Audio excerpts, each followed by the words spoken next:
They're back. Representative Echols, Jason Dunnington, good to have you both back. Good to be back. All right, since you were gone last week, we didn't get to talk about Dana Hurtnicki's special a couple weeks ago, Katie's Law, your niece, but we're going to spend a moment talking about health. That was a big deal. 2018, you were in the legislature at the time. Important to help people there. Absolutely. This was one of those bills where at the time in 2018, a lot of folks were talking about how, this is going to be a difficult thing to do. CBD oil, I mean, it just, who would want to do this, especially in a Republican majority state? People were afraid of it, but because of the leadership of Representative Echols, both on the House floor and guiding this bill through, I remember at the end of session being able to take a vote on this and not only help someone that's important to him, but others in Oklahoma that would benefit from this. I think that's a great opportunity for Oklahomans to realize that just because something seems difficult at the legislative level doesn't mean that we shouldn't do it, and doesn't mean that real leadership can come through and shine, and it did on this issue. Okay, so that was cutting edge. 2018, that seems like a long time ago, all right? But it was, you really had to get out there by yourself and lead people along. We did. If you haven't seen the article by great Dana Hurtnicki, you did a phenomenal job covering it in 2018 and then did a redo of what's going on with my niece. This was in 2018. We allowed CBD oil for children with severe seizure disorders. Katie's like a new person. And the key is it's helped at least hundreds of kids and probably thousands. Other states have followed our lead. At the time we did it, I frankly thought it was political suicide. I thought that was the end of it. But that's okay. I think there's a lesson there. If you're not in the legislature to do big things and do what's right, don't run. I mean, be there to do the right things, and I'm so happy for my niece. Got to spend some time with her this last 4th of July, and I'm happy for all the kids that it helped. Okay, I remember you pointing out it's non-intoxicating levels, CDB, and it's really great to know. All right, well, that's a success story, but let's be frank. All right, the bureaucrats, the health bureaucrats tell us that everything's great. It's not. Are there things like Katie's Law that have happened in the past and in the future to try to get us off the bottom from health rankings? There really are. Now, there's been some people in the legislature that have been real leaders in health rankings. Senator Paul Rosino, my personal senator, dear friend, does a phenomenal job as public health chair. Chairman Marcus McIntyre on the House side doing a great job. But the reality is we don't work out enough. We eat too many saturated fats. We have too much systemic poverty. We have some issues that hurt our health rankings. So what I think the legislature needs to do is be creative. Look at various waivers that we can look at to provide additional services. There's a really interesting waiver going on with possibly providing mental health services inside correctional facilities, which we need to be doing. We've got to think outside the box what we're doing in healthcare. We've got some good leadership, and we do have good leadership at the Healthcare Authority, doing a great job, and especially at the Mental Health Department doing a phenomenal job. And I think Commissioner Reed and some of those folks at the State Department who are out there trying to help. But goodness gracious, we've had a lot of years for bureaucrats just covering up for bad government. What can we do in the future? Well, we need to do more than just think outside of the box. We need to change our habits. As my colleague said, Oklahomans just aren't that fit, aren't that healthy. And I'm not talking about going to the gym 5 days a week. I'm talking about just getting off the couch and doing something. But I do think that this has a lot to do with poverty in Oklahoma, and we have to tackle that issue. I will also throw in that there was a study out just this last week that showed that Oklahoma has one of the higher rates in the entire country of teenagers that vape. This is a huge health issue.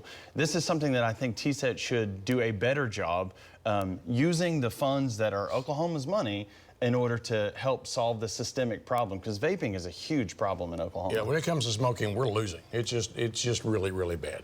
Okay, so what do legislators do in the summertime? We're going to talk about when we come back.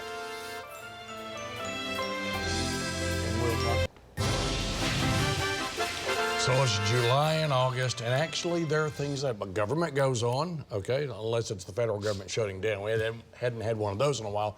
But in Oklahoma, things are happening in July and August, and real life goes on. We had a friend who lost a loved one this week. We did. I just want to say my condolences go out to the Cleveland family. Bobby Cleveland, Representative Bobby Cleveland came in my freshman year in the legislature. His incredible wife, Barbara Cleveland, passed away. To his sons, one of them commissioner in Cleveland County, Rod Cleveland. They're just incredible people, and my heart goes out to you. Her funeral was last Friday, and it was beautiful. And I will say also, when we're dealing with the interim for the legislature, we continue to work. I mean, one of the great lies I tell people when I recruit them is that the legislature's a part-time job. Right now, we're having interim studies. We're still having meetings. And oh, by the way, most of us, including me, have a day job that we do when we're not in the legislature to continue our public service. Yeah, Bobby Cleveland made some of those bureaucracies move when he was in the legislature. Yeah, he did. So our thoughts are with him today. In the summertime, things happen.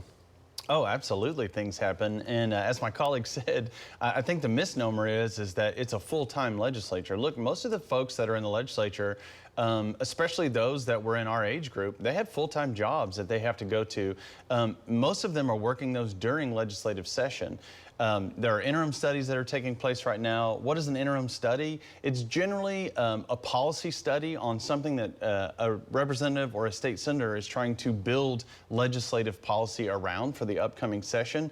You bring in a lot of experts, you have hearings. Those things are all taking place right now while people are doing their jobs. And oh, by the way, also trying to spend some time with their family. You know, the last A&B chief who was a Democrat in Oklahoma was also a barber, also my dad.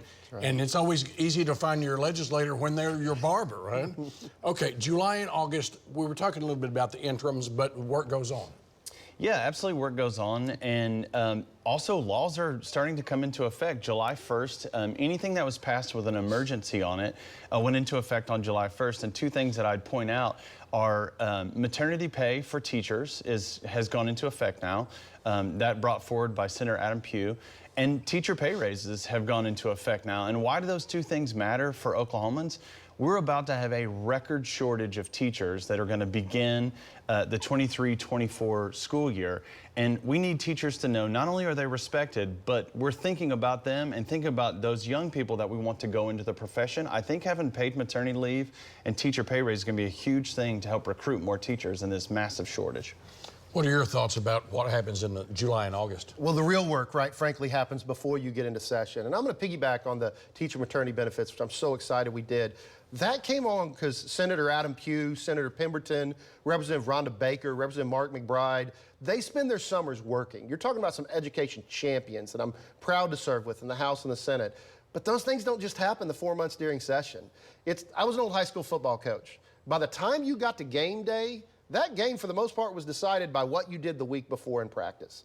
This is our practice. So I will tell you, your legislators right now, if they're pushing big policies, they're working on them, they're building coalitions, they're getting big ideas, and that's how you get big ideas like teacher maternity benefits, teacher pay raise, school choice, the things we accomplished last year. You raise an interesting point. Only 2 months to kickoff, Sooner fans. Hey, thanks for watching Your Vote Counts. See this again at news9.com/YourVoteCounts and follow me on Twitter, LinkedIn, Facebook @Mitchell Talks.